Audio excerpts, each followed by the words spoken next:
ይስጥልኝ። ይህ ኢትዮ ፖስት ሚዲያ ነው። ሰላምታችን በያላችሁበት ይድረስ እያልን በዕለቱ የተሰሙ ዋና ጉዳዮችን ወደ እናንተ ይዘን ቀርበናል። ቻናላችንን ላይክ፣ ሼር እና ሰብስክራይብ ታደርጉ ዘንድ እየጋበዝን የዕለቱን ዜናዎች አብይት ነጥቦች በማስቀደም አሁን እንጀምራለን። የወልቃይት ወታደሮች ወደ ምሽግ መግባታቸው ተሰማ። ህወሓት በቅርቡ ጥቃት ሊፈጽም ይችላል በሚል ስጋት ከሰሞኑ የተከዜ ዘብ ወታደሮች በስፋት ሰልጥነው እየተመረቁ ነው። የወልቃይት አስተዳዳሪ የተከዜ ዘብ ወደ ምሽግ ገብተዋል ሲሉ ማረጋገጫም ሰጥተዋል። ኮሎኔል ደመቀ ዘውዱ በበኩላቸው የፋኖ ኃይሎች ላይ ዘመቻ አውጀዋል። ዘመቻውን ተከትሎ ፋኖና የኮሎኔል ደመቀ ጦር ትንቅንቅ ውስጥ ገብቷል። ዝርዝሩን ይዘናል። የኦሮሚያ ጦር ድንበር ጥሶ ገባ። ይህን ተከትሎ ድንበር ላይ ከባድ ተኩስም ተከፍቷል። በዚህ አዲስ በተቀሰቀሰው ውጊያ ሽመልስ አብዲሳ የተማመኑባቸው የጦር አዛዥ እንደተገደሉ ተረጋግጧል። ከሳምንታት በፊት የድንበሩ ውጥረት ማየሉን ተከትሎ ከኢትዮጵያ በኩል ጥቃት ሊሰነዘር ይችላል በሚል የሀገሪቱ መንግስት የጦር ቤዝ ለመገንባት እንቅስቃሴ መጀመሩ ሲዘገብ ነበር። ትሰሙታላችሁ። ጠቅላይ ሚኒስትር አብይ ታዬ ደንደአ ላይ ጥርስም ነክሰዋል። አቶ ታዬ ባለፈው ሳምንት ከሁለት ክሶች ነጻ ተብለው የነበረ ሲሆን በዛሬው ዕለትም ሌላ ተጨማሪ 3 ክሶችም ተመስርቶባቸዋል። አብይን ከስልጣን ለማስወገድ በሚስጥር በመንቀሳቀስ የሚለው ክሶች መሃል አንዱ ሆኗል። እንቃኘዋለን። የተወደዳችሁ የቻናላችን ቤተሰቦች እነዚህንና ሌሎች መረጃዎችን አጠናክረናል። አሁን ወደ ዝርዝሩ እናመራለን። የኦሮሚያ ጦር ድንበር ጥሶ ገባ። ይህን ተከትሎ ድንበር ላይ ከባድ ተኩስም ተከፍቷል። በዚህ አዲስ በተቀሰቀሰ ውጊያ ሽመልስ አብዲሳ የተማመኑባቸው የጦር አዛዥ እንደተገደሉ ተረጋግጧል። ከሳምንታት በፊት የድንበሩ ውጥረት ማየሉን ተከትሎ ከኢትዮጵያ በኩል ጥቃት ሊሰነዘር ይችላል በሚል የሀገሪቱ መንግስት የጦር ቤዝ ለመገንባት እንቅስቃሴ መጀመሩ ሲዘገብ ነበር። የኢትዮጵያ እና ኬንያ ወታደሮች በሞያሌ ድንበር አካባቢ ግጭት ውስጥ ገብተው ለሰዓታት መዋጋታቸው ተሰምቷል። የሁለቱ ሀገራት ወታደሮች ግጭት ውስጥ የገቡት ባለፈው ቅዳሜ መሆኑን የኬንያ ሚዲያዎችም ዘግበዋል። ግጭቱ የተፈጠረው የኢትዮጵያ ወታደሮች የኬንያ ድንበር ጥሰው መግባታቸውን ተከትሎ ነው ሲሉ የሀገሪቱ ፖሊስም ከሷል። በኢትዮጵያ በኩል ደግሞ የሞያሌ ከተማ አስተዳደር የፖሊስ ግጭት መፈጠሩን ያረጋገጠ ቢሆንም ስለተከሰተው ግጭት ዝርዝር መረጃ ከመስጠትም ተቆጥቧል። በሁለቱ ሀገራት የጸጥታ ኃይሎች መካከል በተፈጠረው ግጭት አንድ የኦሮሚያ ክልል ሚሊሻ ኃላፊ መገደሉን የአካባቢው ፖሊስ አረጋግጧል።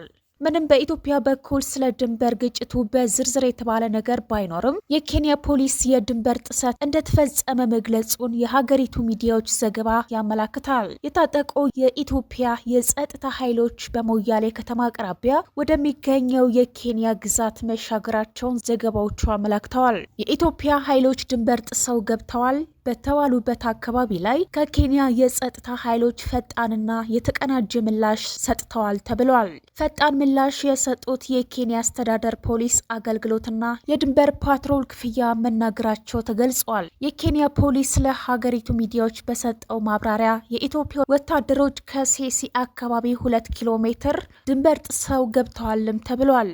የኢትዮጵያ ኃይሎች ወደ ኬንያ ግዛት ዘልቀው የገቡት ተኩስ በመክፈት መሆኑ የተገለጸ ሲሆን የበለጠ ገፍተው ለመግባት እንቅስቃሴ በማድረጋቸው ምላሽ ተሰጥቷል ሲል ፖሊስ አስታውቋል። የኬንያ የጸጥታ ኃይሎች ወዲያውኑ ምላሽ በመስጠት የኢትዮጵያ ኃይሎች ወደ ድንበራቸው እንዲመለሱ ማድረጉን ጠቁሟል። የኬንያ የመከላከያ ሰራዊት፣ የድንበር ጥበቃ ኃይሎችና የሀገሪቱ ፖሊስ ለማገዝ በአካባቢው ተሰማርተዋልም ተብሏል። የሀገሪቱ ፖሊስ አመራሮች እንደገለጹት ከሆነ የኬንያ ድንበር ጠበቃና ፖሊስ የሰጡት ምላሽ ድንበር የመጠበቅ ግዴታቸው ለመወጣት ነው ተብሏል። በሞያሌ ድንበር አካባቢ የተፈጠረው ግጭት አሳሳቢነት የኬንያ የጸጥታ ኃይሎች በጥንቃቄ እንደሚመለከቱትም ተገልጿል። በሁለቱ ሀገራት መንግስት ኃይሎች መካከል የተፈጠረው ግጭት ለ2 ሰዓታት ያህል ቆይቷልም ተብሏል። ለ2 ሰዓታት በዘለቀው የተኩስ ልውውጥ በኬንያ የጸጥታ ኃይሎች ላይ በኩል የደረሰው ጉዳት ስለመኖሩ በሀገሪቱ ፖሊስ ባለስልጣናት የተሰጠ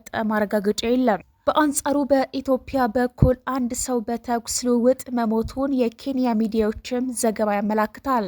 በግጭቱ አንድ የሚኒሻ ኃላፊ መገደሉን የሞያሌ ከተማ አስተዳዳሪ ፖሊስም በጉዳዩ ላይ በሰጠው ማብራሪያ አረጋግጠዋል። ግጭቱ ለጊዜው መቆሙ የተገለጸ ቢሆንም በኢትዮጵያ እና ኬንያ ድንበር ላይ ውጥረት ነግሷል ተብሏል። በሁሉም ሀገራት በኩል በንግድ መተላለፊያ ከሪደሯ ሞያሌ ድንበር ላይ በየፊቻው ከወትሮው የተለየ የጸጥታ ኃይሎች እንቅስቃሴ መኖሩ ተጠቁሟል። የኬንያ እና ኢትዮጵያ ባለስልጣን በተፈጠረው ግጭት ላይ እየተነጋገሩ መሆኑ የታወቀ ሲሆን የድንበር ግጭት የተፈጠረበትን ሂደት በጋራ እየመረመሩ ነው ተብሏል። ከምርመራው በኋላ ስለተፈጠረው ግጭት ሁኔታ ዝርዝር ሪፖርት ይፋ እንደሚደረግ የኬንያ ደህንነት ባለስልጣን ጠቁመዋል። አድማጮቻችን መረጃችን የቀጠለ ሲሆን በሌላ በኩልም ጠቅላይ ሚኒስትር አብይ ታዬ ደንደዓ ላይ ጥርስም ነክሰዋል። አቶ ታዬ ባለፈው ሳምንት ከ2 ክሶች ነጻ ተብለው የነበረ ሲሆን በዛሬው ዕለት ሌላ ተጨማሪ 3 ክሶችም ተመስርቶባቸዋል። አብይን ከስልጣን ለማስወገድ በሚስጥር በመንቀሳቀስ የሚለው ክሶቹ ከክሶቹ መሃል አንዱ ሆኗል። በእስር ላይ የሚገኙት የቀድሞ የሰላም ሚኒስተር ዴታና የጫፌ ኦሮሚያ አባል አቶ ታዬ ደንደዓ ላይ አቃቢ ሕግ 3 አዳዲስ ክሶችን ማቅረቡ የህግ ጠበቃቸው አቶ አበራ ንጉሴ ለቲክቫህ ኢትዮጵያ ተናግረዋል። አቶ ታዬ ደንደዓ በባለፈው ቀጠሯቸው ከዚህ ቀደም ከተከሰሱበት 3 ክሶች ውስጥ በሁለቱ በነጻ መባላቸው የሚታወስ ሲሆን በህገወጥ መንገድ የጦር መሳሪያ ይዞ በመገኘት በሚለው 3ኛ ክስ ጥፋተኛ ናቸው ተብሎ የቅጣት አስተያየት በአቃቢ ህግና በአቶ ታዬ እንዲቀርብ ለዛሬ ህዳር 15 ቀን 2018 ዓ.ም ተለዋጭ ቀጠሮ ተሰጥቶ ነበር። ሆኖም ዛሬ አቃቢ ህግ ሌሎች 3 ክሶችን ይዞ ቀርቧል ብለዋል አቶ አበራ ንጉስ። አቶ አበራ ዛሬ የቀረቡት ክሶችን አብራርተዋል። አንደኛው አቶ ታዬ ሆርን ኮንቨርሴሽን ከተባለው ሚዲያ ላይ በሰጡት ቃለ መጠየቅ የሀገሪቱ ህገ መንግስታት እና ህገ መንግስታዊ ስርዓት የመናድ ተግባር ፈጽመዋል፣ ታጠቁ ኃይላት ለሸኔና ለፋኖ ታጣቂዎች የሚደግፍ ፕሮፓጋንዳ ፈጽመዋልም የሚል ነው። ሁለተኛው በሰሜን እዝ መከላከያ ላይ የተፈጸመውን ጥቃት በተመለከተ በተመሳሳይ ቃለመጠየቅ ሐሰተኛ መረጃ በመስጠት የመከላከያው መልካም ስም አጉድፈዋልም የሚል ነው። ሶስተኛው በህዝቡ የተመረጠውን የብልጽግና መንግስት ስም በማጠልሸትና ስለ መንግስቱ ሐሰተኛ መረጃ በዚሁ ሆርን ኮንቨርሴሽን በተባለው ሚዲያ በማስተላለፍ ህዝብን የሚያደናግር መረጃ ሰጥተዋል ተብለው ክስም ቀርቦባቸዋል። በባለፈው ቀጠሮ ህዳር 3 ቀን 2018 ዓመተ ምህረት የፌዴራል ከፍተኛ ፍርድ ቤት ልደታ ምድብ አንደኛ የህገ መንግስትና በህገ መንግስት ላይ የሚፈጸሙ ወንጀሎች ችሎት ከቀረቡለት 3 ክሶች ውስጥም አቶ ታዬ በ2 ክሶች ነጻ መባላቸው ይታወሳል። ክሶቹም ከጠላት ጋር ከሸኔ እና ፋኖ ጋር በመተባበርና መንግስትን ለመጣል ፕሮፓጋንዳና የፕሮፓጋንዳ እና ሌሎች ድጋፎችን ለጠላቶች በማድረግ ግዙፋዊ መሰናዶ አድርገዋል ከሚሉት ከባባድ ክሶች ነጻ መባላቸውን ጠበቃቸው አስታውሰዋል። ጠበቃቸው አክለው የፌዴራል ከፍተኛ ፍርድ ቤት ልደታ ምድብ አንደኛ የህገ መንግስትና በህገ መንግስት ላይ የሚፈጸሙ ወንጀሎች ችሎት በዛሬው በዋለው ችሎት የቅጣት አስተያየቱን ግራ ቀኝ ካዳመጠ በኋላ የቅጣት ውሳኔን ለመስጠትና አቶ ታዬ ለአዳዲሶቹ ክሶች መልስ እንዲሰጡበት ለህዳር 23 ቀን 2018 ዓ.ም ተለዋጭ ቀጠሮ ሰጥቷል ሲሉ ተናግረዋል። አድማጮቻችን መረጃችን የቀጠለ ሲሆን በሌላ በኩልም የወልቃይት ወታደሮች ወደ ምሽግ መግባታቸው ተሰማ። ህወሓት በቅርቡ ጥቃት ሊፈጽም ይችላል በሚል ስጋት ከሰሞኑ የተከዜ ዘብ ወታደሮች በስፋት ሰልጥነው እየተመረቁ ነው። የወልቃይት አስተዳዳሪ የተከዜ ዘብ ወደ ምሽግ ገብቷል ሲሉ ማረጋገጫም ሰጥተዋል። ኮሎኔል ደመቀ በበኩላቸው ፋኖ ላይ ዘመቻ አውጀዋል። ወልቃይት ላይ ወታደራዊ ውጥረቱ ከመቼውም ጊዜ በላይ አይሏል። ህወሓት ከሰሞኑ በጠለምት በኩል ተከዜን ተሻግሯል መባሉ ደግሞ ትኩሳቱን ያባባሰ ጉዳይ ነው። ተከዜን እጠብቃለሁ በሚል እየተደራጀ ያለው የተከዜ ዘብ ታዲያ ወታደራዊ ዝግጁነቱን እያጠናከረ መጥቷል። በትላንትናው ዕለትም ተጨማሪ ወታደሮችን አስመርቋል። ከዚህ የምረቃው ስነ ስርዓት በኋላ ንግግር ያደረጉት የወልቃይት ዞን ዋና አስተዳዳሪ አቶ አሽተ ደምላው የተከዜ ዘብ ምሽግ ነው ብለዋል። በወልቃይት ጠገዴ ጉዳይ በርካታ ዓለም አቀፍ ኃይሎች ጫና ቢያሳድሩም ህዝብን ይዞ የተሸነፈ የለምና ዛሬ በትግላችን ቀና ብለን መሄድ ጀምረናል። ያሉት አስተዳዳሪው ቀን የእርሻ ቦታ ሌሊት ምሽግ የሚገቡ የተከዜ ወታደሮች ድንበር ጭምር እየጠበቁ መሆናቸውን ገልጸዋል። ቀጥለውም እንዲህ ይላሉ። ከ3 አስርት ዓመታት በላይ ከአፓርታይድ በከፋ ሁኔታ ረግጦ ይገዛው የነበረው ወልቃይት ጠገዴን ዳግም ተመልሶ ለመቆጣጠር የተለያየ የፖለቲካ ሴራዎችን አለፍ ሲልም የኃይል አማራጭን ታሳቢ ያደረገ እንቅስቃሴ ያልማል። ዛሬም ለዳግም ወረራ ታጣቂ ኃይሉን ተከዜ ለማሻገር የተጠና የፖለቲካ ስልት የማደናገሪያ ፕሮፓጋንዳዎችን በመልቀቅ ላይ ነው። ይህ ኃይል ፍላጎቱ ወልቃይት ጠገዴን መልሶ በመቆጣጠር ዛሬም እንደ ትናንቱ ከሰው በታች ሊያደርገን ሊያዋርደን ብቻ አይደለም፣ እንደ ህዝብ ጨርሶ ሊያጠፋን ነው ፍላጎቱ። ይህ ደግሞ በወልቃይት ጠገዴ አማራ ህዝብ መቃብር ላይ እንጂ የማይታሰብ ጉዳይ ነው በማለት ለህወሓት ማስጠንቀቂያ ልከዋል። የኃይል አማራጭን አስበው ለወረራ የሚዘምቱ ካሉ አንታገስም ሲሉ አክለዋል። ይህ በእንዲህ እንዳለ ኮሎኔል ደመቀ ስለ ፋኖና ተከዜ ዘብ አነጋጋሪ አስተያየትን ሰጥተዋል።